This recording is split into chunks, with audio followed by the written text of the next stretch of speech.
Wow! চড়া হাসি, চড়া হাসি আমার মুখে দেখেই হয়তো বুঝতে পেরেছেন।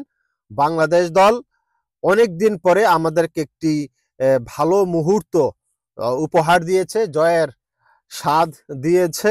এ জয়ের স্বাদ মানে হচ্ছে আমরা বাংলা ওয়াশ করেছি পুরোপুরি। বাংলাদেশ ক্রিকেট আমাদেরকে সাপোর্টারদেরকে খুব বেশি এমন মুহূর্ত এনে দেয় না যে আমরা সবসময় উল্লাস করতে পারবো। তবে বাংলাদেশ দল ওয়ানডেতে যেভাবে ধবল ধুলাই হয়েছিল, ওয়ানডেতে বাংলাদেশ ভালো দল। আর টি-টোয়েন্টিতে বাংলাদেশ ওয়েস্ট ইন্ডিজকে বাংলা ওয়াশ করেছে। আমরা টি-টোয়েন্টিতে ওয়েস্ট ইন্ডিজের তুলনায় দুর্বল দল। স্বীকার করতে হবে, জিতে গেছি আমরা, ঠিক আছে, কিন্তু স্বীকার করতে হবে আমরা টি-টোয়েন্টিতে 9 নাম্বার দল, ওয়েস্ট ইন্ডিজ 3 নাম্বার না 4 নাম্বার দল টি-টোয়েন্টিতে। কথা বলবো, আলোচনা করব বাংলাদেশ এবং ওয়েস্ট ইন্ডিজের টি-টোয়েন্টি সিরিজ। 3টা টি-টোয়েন্টি খেলছে, 3টা নিয়ে একটু আলোচনা করব। তবে তার আগে বলে নিতে চাই, আপনি যদি আমার চ্যানেলে নতুন হয়ে থাকেন আর যদি আপনি সাদাকে সাদা কালোকে কালো বলতে শুনতে পছন্দ করে থাকেন, তাহলে চ্যানেলটাকে সাবস্ক্রাইব করতে পারেন, পাশে থাকা বেল আইকনটাকে বাজিয়ে দিতে পারেন। ফেসবুক কিংবা ইনস্টাগ্রাম থেকে যদি আমাকে দেখে থাকেন, ভিডিও লাইকের পাশাপাশি পেজে লাইক দিয়ে পাশে থাকতে পারেন।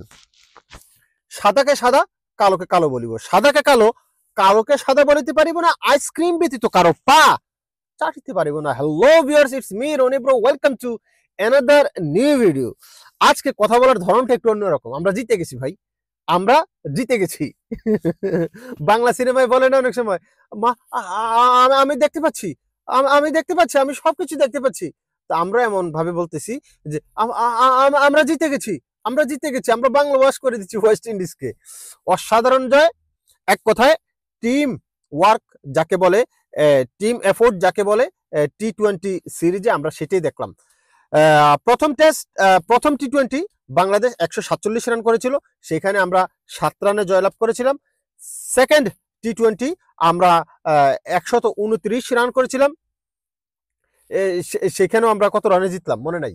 তারপরে থার্ড টি-টোয়েন্টিতে আমরা 190 রানের টার্গেট দিয়েছিলাম তাদেরকে, সেইখানে 101 রানে ওরা হেরে গেল। ও আচ্ছা, সেকেন্ড টি-টোয়েন্টিতে 129 আমরা করছিলাম, তারা 102 রান করছিল। এনিওয়ে, থার্ড টি-টোয়েন্টিতে বাংলাদেশ যেভাবে ব্যাটিং করেছে, বাংলাদেশ যেভাবে বোলিং করেছে, এক কথায় আসলে অসাধারণ। লিটন কুমার দাস রানে ফর্মে নাই, তবে ক্যাপ্টেন্সিতে দুর্দান্ত। আমি এই ভিডিওটা করার আগে গতকালকে একটা ভিডিও করেছিলাম লিটন কুমার দাসকে নিয়ে, যে ক্যাপ্টেন্সি হিসেবে আমি 100তে 100 দিব। আজকে ভিডিওটা আমি করি না, গতকালকে করে ফেলছি, কারণ তার 2টা ক্যাপ্টেন্সি আমি দেখেছিলাম। তার বোলিং চেঞ্জগুলা, তার ডিসিশন মেকগুলা অসাধারণ ছিল। এবং কিপিং করতে গিয়ে সে বলারদেরকে যে ধরনের ইনফরমেশন পাস করতেছিল, খুবই এফেক্টিভ এগুলা। তো আজকে আবার দেখলাম যে খেলা শেষে মুশফিকুর রহিম লিটন কুমার দাসের ক্যাপ্টেন্সি নিয়ে প্রশংসা করছে। ভালো হয়েছে, আমি আগে করে ফেলছি, না হয় অনেকেই বলতো যে আমি মুশফিকুর রহিম, না হয় বলতো মুশফিকুর রহিম বলছে, এই জন্য আমি বলতেছি। আমি গতকালে ভিডিও করে ফেলছি।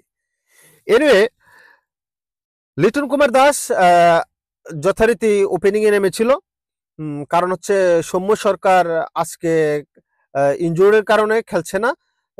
তার আঙ্গুলে ব্যথা পেয়েছিল, আঙ্গুল কেটে গেছে, ফেরে গেছে, 5টা না কয়টা সেলাই লাগছিল। তার জায়গায় অভিষিক্ত হয়েছে পারভেজ হোসেন ইমন। ইমনের ইনিংসটা এক কথায় মাইন্ড ব্লোয়িং, অসাধারণ ইনিংস। যে শুরু থেকে যেভাবে মানে অ্যাটাক করেছে ওয়েস্ট ইন্ডিজের বোলারদেরকে, এক কথায় অসাধারণ। ইমন অসাধারণ খেলেছে, এক কথায় অসাধারণ খেলেছে। 3টা ছক্কা মেরেছিল, 3টা ছক্কা মেরেছিল, রান করেছে 40+। এটা এক কথায় বাংলাদেশের ইনিংসটাকে তখনই এই মানে টেনে নিয়ে গেছে এক কথায়। লিটন কুমার দাস ভালো করতে পারে না, 14 বলে সম্ভবত 13 রান করছে। তবে লিটন কুমার দাসের 3টা 4 মারছিল ভাই, দেখার মতো। স্কোয়ার কাটগুলো যে ছিল অসাধারণ এক কথায়। আরেকটা স্টেট ড্রাইভ ছিল অসাধারণ এক কথায়। এত সুন্দর স্টার্ট পেয়েও কেন ইনিংসটা বড় করতে পারলো না, ইনিংসটা আসলে বুঝতে পারলাম না। ভালো করছিল, আমি ভাবছিলাম যে আজকে লিটন কুমার দাসের দিন ভালো করবে। এনিওয়ে, ভালো খেলছিল, লিটন কুমার দাস ভালো খেলছিল, কিন্তু আউট হয়ে গেছে, রান করতে পারেনি বেশি, 13 রানে আউট হয়ে গেছে। পরবর্তীতে পারভেজ হোসেন ইমনও একটা ফ্লিক করে একবার বাউন্ডারি লাইনে ক্যাচ দিয়ে আউট হয়ে গেছে। তারপরে আসলো মেহেদী হাসান মিরাজ এবং তানজিদ হাসান তামিম বেশিক্ষণ টিকে নাই, একটা 6 মারার পর আউট হয়ে গেছে, 9 রান সম্ভবত করছে। মেহেদী হাসান মিরাজ এই ম্যাচেও ভালো রান করছে, 29 রান করছে মনে হয় 23 বল খেলে, ভালো মোটামুটি বলা যায় যে টি-20 সুলভ রান করছে। তারপরে আসেন জাকির আলী অনেক দুইটা লাইফ পাইছে, লাইফ তো খেলারই অংশ, এটা বলে লাভ নাই। লাইফ পাওয়ার পরে সে যেভাবে বিধ্বংসী হয়ে উঠছে, আর সবচেয়ে বড় কথা হচ্ছে খেলার মোমেন্টামটা চেঞ্জ হয়ে গেছে 15 নম্বর ওভারে। 15 নম্বর ওভারে আপনার পর ওই যে দুইটা রান আউট, শামীম হোসেন পাটোয়ারি ভুল বুঝাবুঝিতে আপনার রান আউট হয়ে গেছিল, কিন্তু পরে দেখলাম যে জাকির আলী অনেক রান আউট হয়ে গেছিল, পরবর্তীতে দেখলাম যে না, জাকির আলী অনেক না, এটা শামীম হোসেন পাটোয়ারি। এবং মেহেদী হাসান শেখ মেহেদির সাথে আবার একটা ভুল বোঝাবুঝি, একটা রান আউট হয়ে গেল শেখ মেহেদি। তো 15 ওভারে বাংলাদেশের যখন 2টা উইকেট পর পড়ে গেছে, তখন আসলে একটু ব্যাকফুট, আমি ভাবছিলাম যে হয়তো রানটা যেভাবে শুরু হয়েছিল সেভাবে শেষ না হয়ে একটু মন্থর হয়ে যেতে পারে, রান হয়তো 140 বা 150 হইতে পারে, যেহেতু আর 5 ওভার বাকি ছিল ওই সময় 2টা উইকেট পড়ার পরে আর কি। কিন্তু পরক্ষণেই জাকির আলী অনেক যেভাবে বিধ্বংসী হয়ে আসছে ভাই, এক কথায় অসাধারণ। লাস্ট 5 ওভার প্রায় 90 রান, প্রায় 90 রানের মতো করে ফেলছে বাংলাদেশ, না 80 রান। এক কথায় অসাধারণ জাকির আলী অনেক, এক কথায় অসাধারণ। লাস্ট ওভারে 25 রান, 3টা মারছে ছক্কা লাস্ট ওভারেই, এক কথায় অসাধারণ। জাকির আলী অনিকের ব্যাটিংটা মানে আউটস্ট্যান্ডিং। মানে কি 41 বলে আপনার 72 রান, 41 বলে 72 রান। বাংলাদেশ ভালো একটা ফিনিশার পাইছে। শামীম হোসেন পাটোয়ারি আজকে রান করতে পারেনি, এর প্রথম 2 ম্যাচে রান করছিল। জাকির আলী অনেক পোষাই দিছে, ওই যে ভুল বুঝাবুঝি রান আউট, এটা পোষাই দিছে। এনিওয়ে, পরবর্তীতে বাংলাদেশ যখন 190 এর টার্গেট দিয়েছে, সেইখান থেকে তাসকিন আহমেদ বরাবরের মতোই সফল। উইকেট শুরুতে উইকেট তুলে নিয়েছে প্রথম ওভারে বলতে একবারে দ্বিতীয় বলেই অসাধারণ ডেলিভারি ছিল এলবিডব্লিউ। তারপরে শেখ মেহেদি কন্টিনিউ, সে নতুন বলে ভালো বল করতেছে। আজকেও মাত্র 3 ওভার 13 রান দিয়ে 2 উইকেট পেয়েছে। ওই যে শুরুতেই উইকেট তুলে নেওয়ার যে ব্যাপারটা, এই জিনিসটাই ওয়েস্ট ইন্ডিজকে আপনার কি বলে ব্যাকফুটে ফেলে দেয়।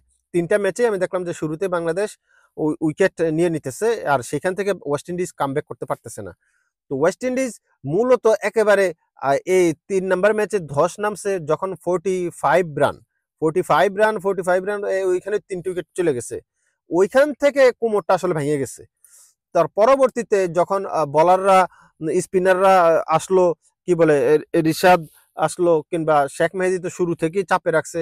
তারপরে আপনার তানজিদ হাসান সাকিব, হাসান মাহমুদ এবং তাসকিন আহমেদ এক কথায় নিয়মিত উইকেট ফেলাইছে, নিয়মিত বিরতিতে ওদেরকে ঘায়েল করে ফেলছে। আসলে রানটা আপনার ওইভাবে আর তুলতে দেয় নাই। একটু পরপর যদি 5 রানের 10 রানের বিপরীতে যদি উইকেট পড়ে যায়, তাহলে রান আসবে কোত্থেকে? তো বাংলাদেশের বলারদের কৃতিত্ব দিতে হবে। 3টা টি-20তে বাংলাদেশ শুরুতে উইকেট ফেলছে এবং ভালো বল করছে, ভালো লাইন লেন্থ বজায় রেখে বল করছে। তবে একটা জিনিস কি, আশ্চর্য জিনিস কি, বাংলাদেশ ওয়ানডেতে ভালো দল, আমি মনে করি যে ওয়ানডেতে বাংলাদেশ ভালো পারফর্ম করবে ভাবছিলাম, কিন্তু ওয়ানডেতে হোয়াইট ওয়াশ হয়ে গেছে। টি-20তে ওয়েস্ট ইন্ডিজের তুলনায় আমরা কম শক্তিশালী মনে করছিলাম কি আসলে কম শক্তিশালী আমরা, কিন্তু এই 3টা ম্যাচে বাংলাদেশ বোলিং, ফিল্ডিং, ব্যাটিং 3টা ডিপার্টমেন্টে ভালো খেলছে, যার কারণে হারাই দিচ্ছে। ওয়েস্ট ইন্ডিজ চেষ্টা করছে, কিন্তু বাংলাদেশের বোলিং অ্যাটাকটা ওয়েস্ট ইন্ডিজের চাইতে বোলিং অ্যাটাক অনেক ভালো। এইখানে দাঁড়াইতে পারে নাই ওয়েস্ট ইন্ডিজের ব্যাটসম্যানরা। শুরুতেই আপনার কোমর ভেঙে দেয় তাসকিনে, তারপরে শেখ মেহেদি। এইখান থেকে ওয়েস্ট ইন্ডিজ আর ঘুরে দাঁড়ানোর মতো অবস্থা আসলে নাই, রাখে না বাংলাদেশ। এক কথায় অনেকদিন পরে বাংলাদেশ ক্রিকেট টিম ভালো একটা উপলক্ষ দিছে, আনন্দের উপলক্ষ। আউটস্ট্যান্ডিং ক্রিকেট খেলছে, অসাধারণ এক কথায়। দেখা যাক এই জয়ের ধারা কতদিন অব্যাহত রাখতে পারে। Congratulation Bangladesh, congratulation Liton Kumar Das.